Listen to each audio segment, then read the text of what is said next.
நல்ல திக்கான க்ரீமியான தயிர் வந்து நம்ம வீட்டிலே ஈஸியாக பண்ணிடலாம். இதுக்காக நீங்கள் வந்து கார்ன்ஃப்ளவர் மாவுலாம் சேர்க்கணுன்ற அவசியமே கிடையாது. அந்த மாதிரிலாம் சேர்த்து நீங்கள் பண்ணிடாதீங்க. நான் 1 லிட்டர் ஃபுல் ஃபேட் மில்க் எடுத்திருக்கேன். நீங்கள் 1/2 லிட்டர் இருந்தால் கூட அதை கூட எடுத்துக்கோங்க.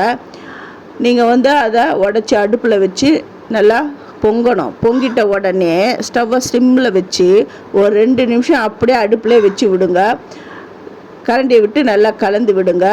அதுக்கப்புறம் ஸ்டவ்வை ஆஃப் பண்ணிவிட்டு அந்த பால் வந்து நல்லா ஆறணும். இந்த லூக் வார்ம் இருக்குது பாருங்கள், அந்த மாதிரி ஸ்டேஜில் வரணும். சில பேர் நல்லா சூடாக இருக்கும் பொழுதே புறமோர் விட்டுடுவாங்க. அதனால தான் அவங்களுக்கு வந்து அந்த தயிர் வந்து நல்லா க்ரீமியாக கெட்டியாக வராது. இந்த மாதிரி நான் சொல்கிற இந்த மெத்தடை ஃபாலோ பண்ணுங்கள்.